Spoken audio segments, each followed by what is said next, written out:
Oh ya, acara malam hari ini adalah dari sore tadi adalah Ramatama dengan para pahlawan yang telah bersama-sama dengan kami berjuang sehingga kami boleh sampai pada titik ini. Semua kami syukuri sebagai anugerah dari Tuhan Yang Maha Kuasa sehingga kami boleh tetap merasakan perhelatan pilkada ini dengan luar biasa sehingga kami banyak belajar apa sesungguhnya yang terjadi sehingga setiap 5 tahun rakyat selalu mengeluh dengan persoalan yang sama dan tambah banyak masalahnya.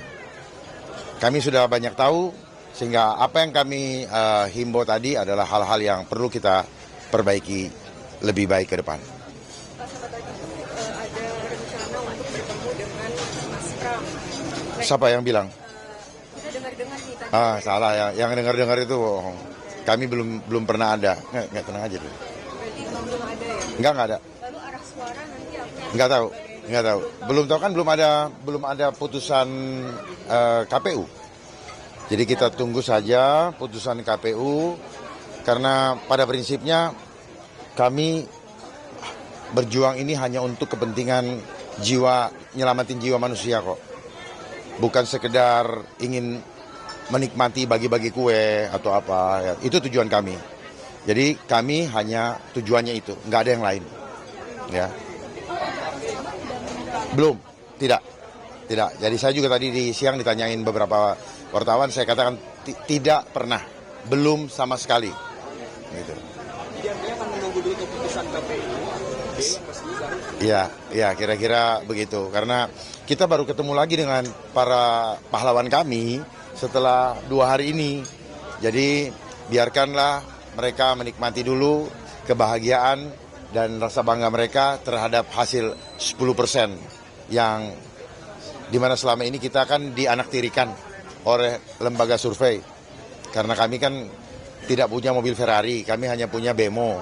Ya sudah, ya wajar-wajar saja kalau kami dianaktirikan. Ternyata Tuhan kasih bemonya itu turbo.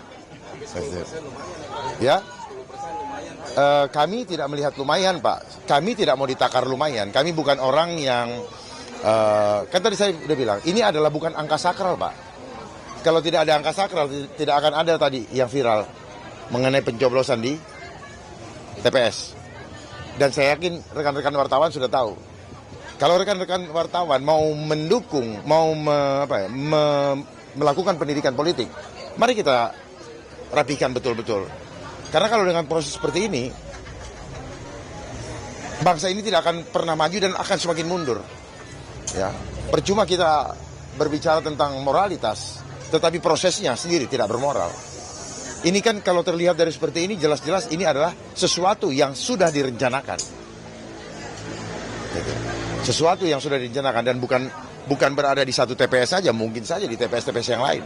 Tinggal ya waktu itu ada yang bergerak tidak. Gitu. Jadi ini hanya masalah siapa yang cepat dia yang dapat kan gitu. Ya, tapi prosesnya semua udah tahu. Masa mau dibiarkan begitu saja? Gitu. Kami memang jujur belum pengalaman sehingga baru kemarin kami belajar. Oh ternyata angka yang ditampilkan itu adalah bukan angka yang sakral. Paham ya? Jadi angka itu nggak usah dibangga-banggakan dan jangan bilang lumayan. Karena sebenarnya itu hanyalah puncak gunung esnya. Yang lebih dalam lagi banyak. Karena apa? 46% yang tidak hadir. Ya, dari 8,2 juta sekian yang memiliki hak memilih. Ya, dengan ada 3 kategori alasan. Pertama, tidak dapat undangan. Terus kemudian sudah ada yang dicoblos juga. Ya, yang dianggap golput mungkin. Itu kan yang dicoblos bisa dikategorikan golput atau tidak sah. Ya, mungkin coblos 3-3-nya kah atau ada coblos 2 lah dan sebagainya. Dan ya itulah yang terjadi. Ditambah lagi adanya serangan fajar semalam sebelum dilakukan pemilihan. Makanya tadi dari Bunda Siti juga menemukan adanya yang dimintai KTP. Karena kalau tidak diserahkan KTP, tidak akan diberikan sembako dan sejumlah amplopnya. Itu yang kita dapat. Jadi ini hanyalah bagian daripada kami menyampaikan supaya menjadi pelajaran. Kalaupun nanti akhirnya jadi masuk putaran kedua, apalagi kalau siapa tahu Tuhan menyatakan pemilihan diulang kembali, wah, kami udah ngerti di mana titik-titik poin yang bisa kita jaga. Itu. Kita lihat aja.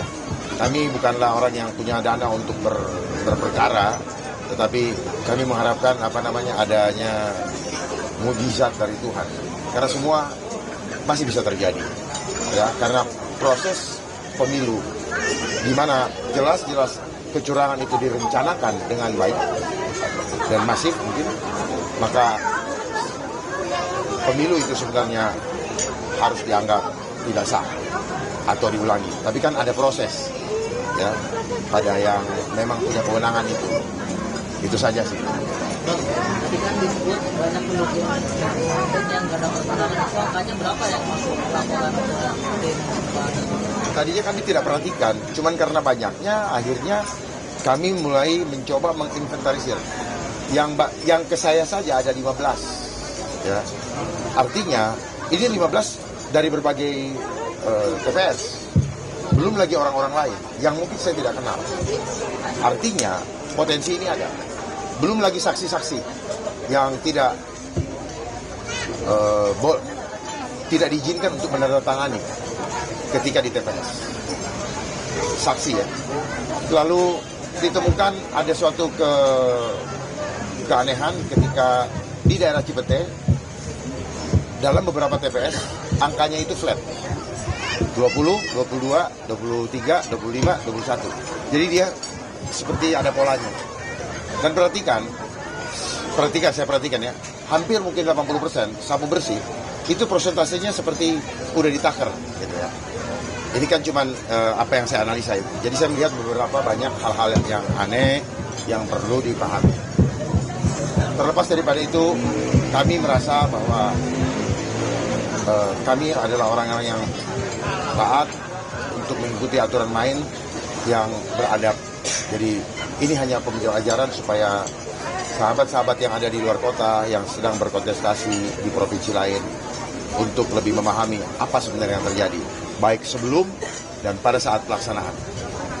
Itu adalah titik-titik rawan di dalam kecurangan-kecurangan yang mengakibatkan menghasilkan pemimpin, bukan lagi pemimpin yang beradab, tetapi pemimpin yang dihasilkan berdasarkan transaksi.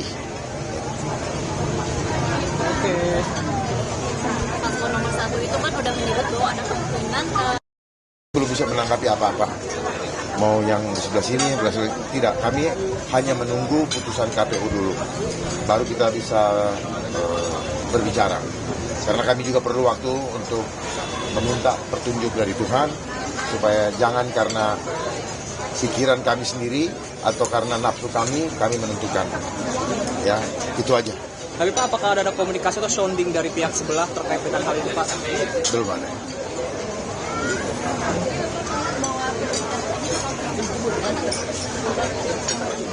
Saya tidak mau kira-kira.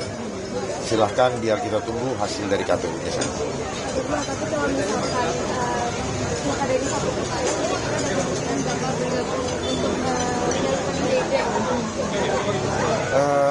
Saya akan tetap berjuang dimanapun saya berada. Saya akan tetap, kami akan tetap, dan para pahlawan ini akan tetap menyuarakan kebenaran karena gaungnya sudah menggema bahkan sampai ke seluruh dunia dan tidak akan bisa padam lagi oleh apapun juga. Dia sedang menggulung seperti kumparan yang semakin lama semakin besar. Dan ini adalah tonggak sejarah di mana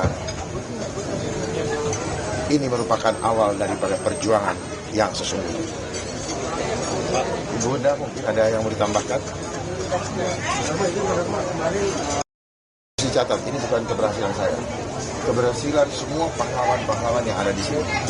Saya hanya ditugaskan. Namanya Dharma Kun. Tetapi inilah keberhasilan daripada pahlawan-pahlawan pejuang kemanusiaan di bawah pimpinan Ibunda Siti Fadila.